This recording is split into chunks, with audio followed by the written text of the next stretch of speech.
शुक्रिया। आज इस ऐतिहासिक भूमि पर जमीयत उलेमा हिंद की तरफ से जो पीस और यूनिटी के लिए जो एक बड़ी कॉन्फ्रेंस कॉल की गई है, उस कार्यक्रम के लिए आप लोगों ने यहाँ मुझे आमंत्रित किया और बोलने का मौका दिया, इसलिए मैं ऑर्गेनाइजर्स लोगों का और आप सभी साथियों का शुक्रिया अदा करता हूँ। साथियों, लगभग 80 साल पहले इसी बेलगाम में 25 दिसंबर 1939 को बाबा साहब अम्बेडकर पहली बार इस बेलगाम की धरती पर आए थे और कारण भी बहुत बढ़िया था। आज उसी घटना को 80 साल के बाद दोहराया जा रहा है। बहुत बड़ा मौका था। बेलगाम में 25 दिसंबर 1939 को मुस्लिम लीग की तरफ से एक प्रोग्राम रखा गया था और कारण ये था कि बैरिस्टर जीना साहब का जन्मदिन मनाया जा रहा था और बैरिस्टर जीना जी के जन्मदिन के कार्यक्रम के लिए बाबा साहब अम्बेडकर को एक स्पेशल गेस्ट के तौर पर इनवाइट किया गया था। उस कार्यक्रम की सदारत मौलाना कुतुबुद्दीन अहमद साहब कर रहे थे और लगभग हम ये कह सकते कि 5000 से ज़्यादा का उस ज़माने में वहाँ पर सारे कार्यकर्ता इकट्ठा हुए तो एक बहुत बड़ी कॉन्फ्रेंस उस समय हुई थी। बाबा साहब अम्बेडकर बेलगाम में 2 दिन रुके थे, 25 दिसंबर और 26 दिसंबर। 25 दिसंबर का ये कार्यक्रम होने के बाद में 26 दिसंबर को बेलगाम म्युनिसिपल कॉरपोरेशन की तरफ से बाबा साहब अम्बेडकर को सम्मानित किया गया था और एक मानपत्र बाबा साहब अम्बेडकर को दिया गया था। बेलगाम की म्युनिसिपल कॉरपोरेशन से जितने भी लोगों को मानपत्र दिया गया था, हर बार कोई ना कोई नाम को लेके विवाद हुआ था, मगर बाबा साहब अम्बेडकर को जब मानपत्र दिया गया तो सर्वसम्मति से दिया गया था। पूरी कॉरपोरेशन की कमेटी उसमें सहमत थी और बाबा साहब का एक बड़ा कार्यक्रम करके सम्मान किया गया और उसी शाम को 26 तारीख की शाम को बाबा साहब अम्बेडकर का एक बड़ा कार्यक्रम यहाँ बेलगाम में हुआ। वो 2 दिनों में लगभग 3 बड़े कार्यक्रम बाबा साहब अम्बेडकर के बेलगाम में हुए और मैं ऐसे मानता हूँ कि आज जिस मकसद के लिए हम लोग ये कार्यक्रम कर रहे हैं उसकी नींव हमें उस कार्यक्रम में दिखाई देती है। जब बैरिस्टर जीना जी का जन्मदिन मनाया जा रहा था तो उस समय बाबा साहब अम्बेडकर ने वहाँ पर एक तकरीर की थी, बयान किया था, एक भाषण दिया था। बाबा साहब अम्बेडकर भी बैरिस्टर थे और बैरिस्टर जीना भी वकालत करते थे। दोनों बहुत सारे समय से राजनीति में इकट्ठा थे, एक दूसरे के काफी नजदीकी दोस्त थे और उस समय जो आए हुए लोग थे उन लोगों को बताते हुए बाबा साहब अम्बेडकर ने एक बड़ा संदेश उन लोगों को दिया था, जिस बात की आज हम लोगों को जरूरत है। उस अपने ऐतिहासिक भाषण में लगभग आज से 80 साल पहले बाबा साहब अम्बेडकर ने कहा था, लिंगायत, मराठा, मुस्लिम और शेड्यूल कास्ट, आदिवासी और ओबीसी के लोगों को मिलजुल कर एक लड़ाई लड़नी चाहिए। क्यों? क्योंकि ये सारे मजलूम हैं और मजलूमों के साथ में मिलकर लड़ाई लड़नी चाहिए। अगर इस देश के मजलूम इकट्ठा हो जाते हैं तो वो अपना भविष्य बनाने लायक हो सकते हैं। तो उस 80 साल पहले की उस परिषद में बाबा साहब अम्बेडकर ने लिंगायत भाइयों को, मराठा भाइयों को, मुसलमान भाइयों को और इस देश का जो अछूत है उन सारे भाइयों को ये कहा था कि हमें मिलजुल कर इस देश की जो लड़ाई है, अपने हक अधिकार की लड़ाई है, उसको लड़ना है। साथियों, आज इस कार्यक्रम में वो सारा जो बाबा साहब अम्बेडकर का जो सोच था कि लिंगायत, मराठा, मुसलमान और इस देश का जो ओबीसी है, इस देश का जो शेड्यूल कास्ट है, आदिवासी है, वो एक आकर लड़ाई लड़नी चाहिए।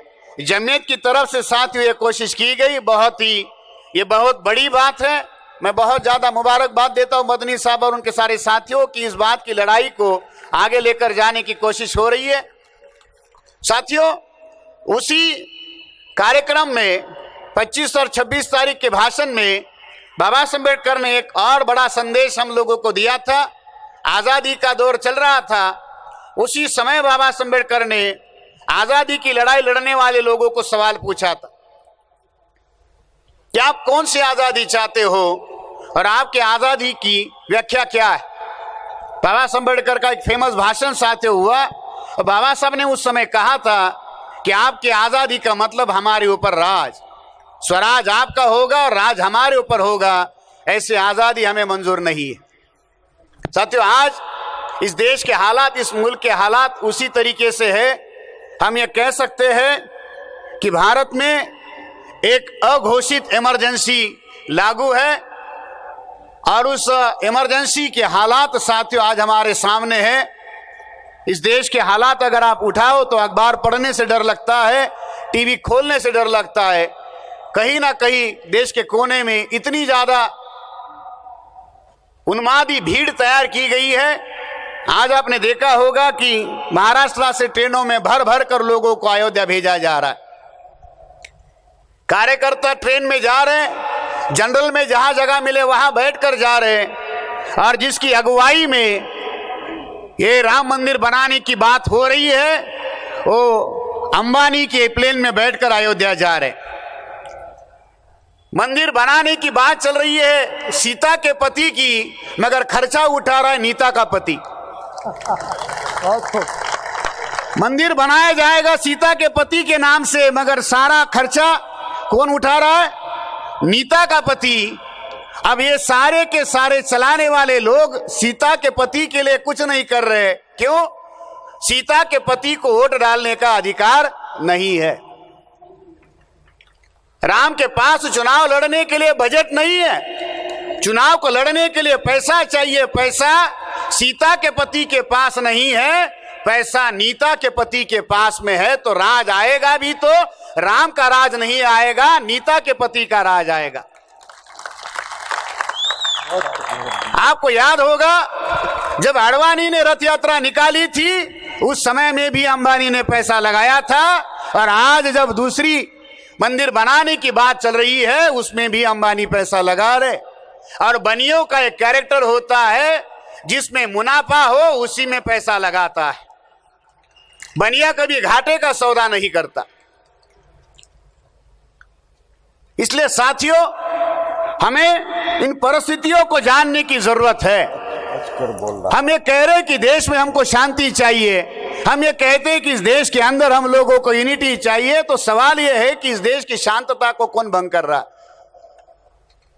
कौन इस देश की एकता और अखंडता को नष्ट करने की बात कह रहा है?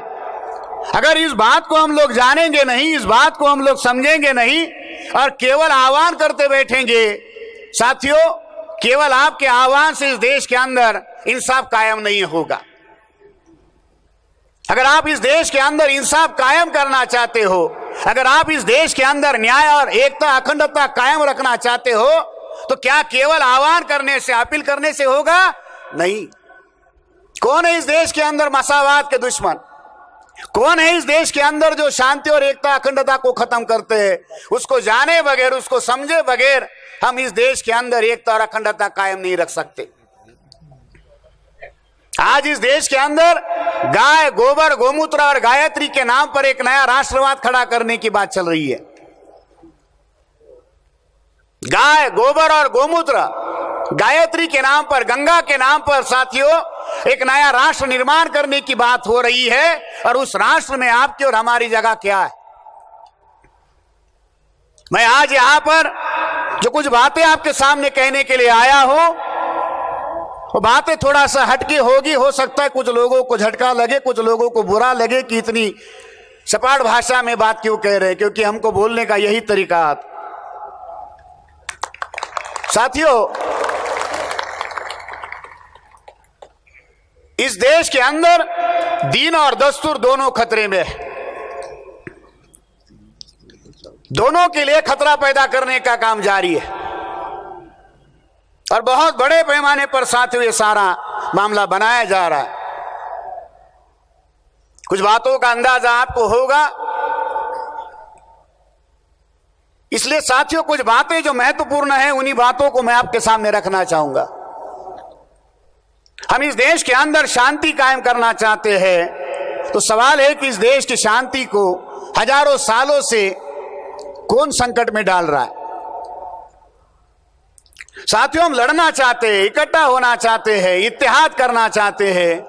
तो साथियों, मैं आपको सवाल पूछना चाहता हूं, क्या बगैर बेदारी का इत्तेहाद हो सकता है? क्या इत्तेहाद होना चाहिए, मगर इत्तेहाद की भी एक पहली शर्त है कि हमें बेदारी के साथ में इत्तेहाद करना होगा। अगर हमारे अंदर बेदारी नहीं है, जागृति नहीं है, तो साथियों हम लोग इत्तेहाद करेंगे, इत्तेहाद होगा मगर वो हमारे हित का नहीं होगा। क्या हमारे अंदर जागृति है कि हमारे दोस्त और दुश्मन कौन है? अगर हम अपने दोस्त और दुश्मन को पहचानेंगे नहीं, तो साथियों हम लोग इत्तेहाद करने की बात कहेंगे तो क्या होगा? मजलूम का मजलूम के साथ इत्तेहाद हो सकता है, होना ही चाहिए। मजलूम का जालिम के साथ इत्तेहाद नहीं हो सकता। अगर हम जालिम के साथ में खड़ा हो जाए तो साथियों इससे जो इंसाफ हम इस देश के अंदर लाना चाहते, अमन की बात करना चाहते, नहीं होगा। मगर हमारा संकट यह है कि हम अपने दुश्मन को पहचान नहीं पा रहे, या पहचानने के जो तरीके हैं वो हमारे पास नहीं है, या दुश्मन का खुलकर विरोध करने की जब बारी है तो उसके बारे में भी हम लोगों को सोच समझकर रणनीति बनाकर लड़ने की जरूरत है। कौन है इस देश के अंदर साथियों हमारा दुश्मन? बेदारी यही से शुरू होती है। साथियों, जिन लोगों को अपने दोस्त और दुश्मन की पहचान नहीं होती साथियों, वो कभी भी अपना बचाव नहीं कर पाते। इसलिए हमें अपने दोस्त और दुश्मन को जानने समझने की जरूरत है। कौन है हमारे दोस्त और कौन है हमारे दुश्मन? इस देश के अंदर मसावाद को मानने वाली एक बड़ी विचारधारा है। उस मसावाद की विचारधारा को आधार बनाकर अगर हम लोग देखें तो हमें दोस्त और दुश्मन की पहचान करना आसान होगा। चलो एक जागृति का उदाहरण आपको बताता हूं। मान लीजिए कि आपके बेलगांव का अनुभव आपको होगा। किसी कुत्ते को आपने अगर पत्थर मारा, कुत्ता किसको काटता है? पत्थर को या पत्थर मारने वाले को? किसको काटता है कुत्ता? पत्थर मारने वाले को। वास्तविकता में कुत्ते को किसको काटना चाहिए? पत्थर को। मगर कुत्ता सोचता है, कुत्ता ये सोचता है कि पत्थर की अपनी कोई जान नहीं है, पत्थर की अपनी कोई ताकत नहीं है, मैं तो कई बार इसके ऊपर पेशाब कर चुका हूं मगर फिर भी इसने मेरा कुछ नहीं बिगाड़ा। अगर इसके अंदर कोई जान होती तो पत्थर मुझे मेरे ऊपर उसके ऊपर पेशाब करने नहीं देता। दूसरा, कुत्ता ये सोचता है कि अगर मैंने पत्थर को काटा तो क्या होगा? दो संभावनाएं, एक तो पत्थर के टुकड़े होंगे या तो मेरे दांत गिर जाएंगे। तीसरा कुत्ता विचार करता है, सोचता है कि क्या बेलगांव में यही आखिरी पत्थर बचा हुआ है? वो पत्थर मारते जाएंगे और मैं काटता जाऊंगा। कुत्ते को समझ में आता है कि उसका असली दुश्मन पत्थर नहीं, पत्थर उठाने वाला हाथ है। कुत्ता पत्थर को छोड़ता है, हाथ को जाके काटता है। कुत्ता अपना असली दुश्मन पहचानता है। क्या हमारे समाज के लोगों को अपने असली दोस्त और असली दुश्मन की पहचान है? नहीं है। इसलिए साथियों हमें ये जानने की जरूरत है। जब तक हम इस बात को जानेंगे नहीं कि जिन्होंने पूर्व में हमारे साथ धोखा किया हुआ है, क्या वो वर्तमान में हमारे दोस्त हो सकते हैं? नहीं। हमें तो ये सिखाया गया, हमें ये पढ़ाया गया, हम इस बात को मानते भी है कि मोमिन को एक सुराख से 2 बार डसा नहीं जा सकता।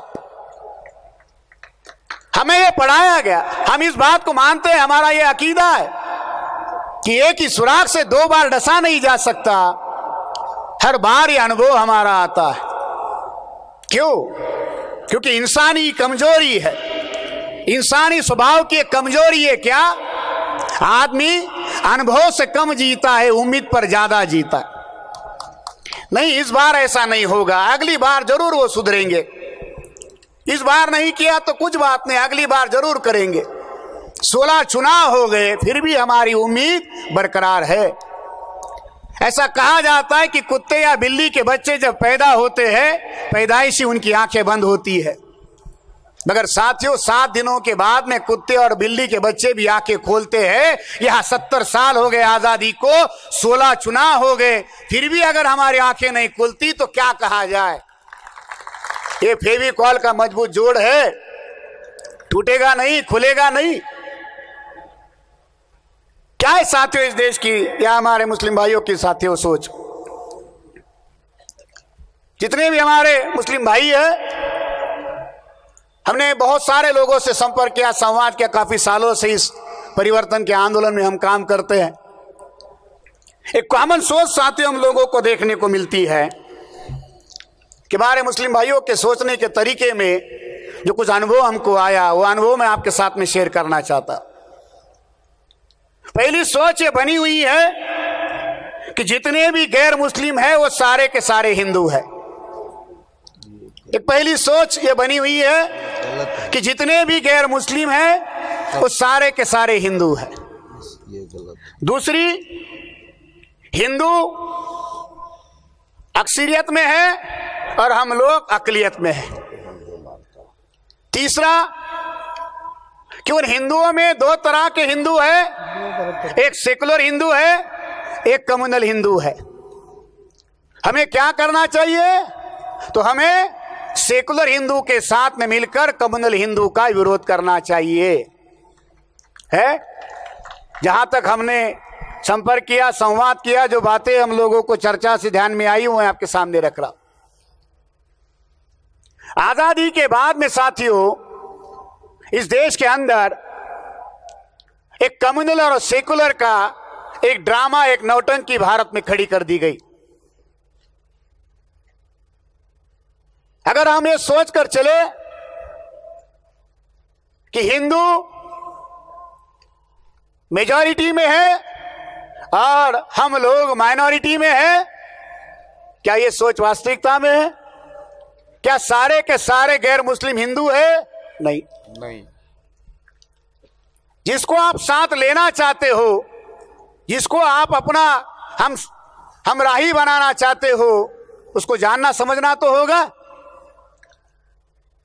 संविधान जिनको SC ST OBC कहता है, क्या उनको हम हिंदू कहते हैं? अगर हम लोग इस बात को जाने समझे तो ही साथियों हम लोगों को समझ में आएगा कि भारत का अमन और शांति या एकता किसने खतरे में डाली है। इस देश में साथियों एक कम्युनल और सेकुलर का जो खेल खेला जा रहा है, जब तक हम इसी लाइन पर सोचते रहेंगे, इसी लाइन पर अपनी बात बनाते रहेंगे साथियों, तब तक साथियों हम लोग इस लोकतंत्र के अंदर अपना कोई भविष्य बना नहीं सकते। 3% वाला ब्राह्मण इस देश के अंदर अल्पसंख्यक होने के बावजूद भी शासक है। लोकतंत्र ये कहता है कि बहुमत वाले लोगों का राज होना चाहिए, मेजॉरिटी रूल होना चाहिए। 3% वाला ब्राह्मण इस देश का शासक है। कार्यपालिका पर, न्यायपालिका पर, मीडिया पर, सत्ता के सारे सांगों पर उनका नियंत्रण है। कैसे संभव हुआ?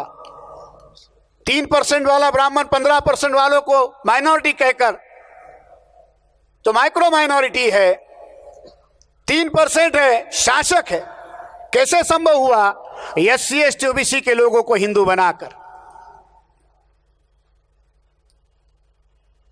अगर वो SC ST OBC के लोगों को हिंदू बनाकर इस देश के अंदर बहुमत में आता है और बहुमत में आकर अपना व्यवस्था पर पकड़ बनाता है, तो क्या ये जो SC ST OBC के लोगों का हिंदुआइजेशन ब्राह्मणों की तरफ से किया जा रहा है, ये जो मंदिर बनाने का जो सारा आंदोलन खड़ा किया जा रहा है, किस लिए?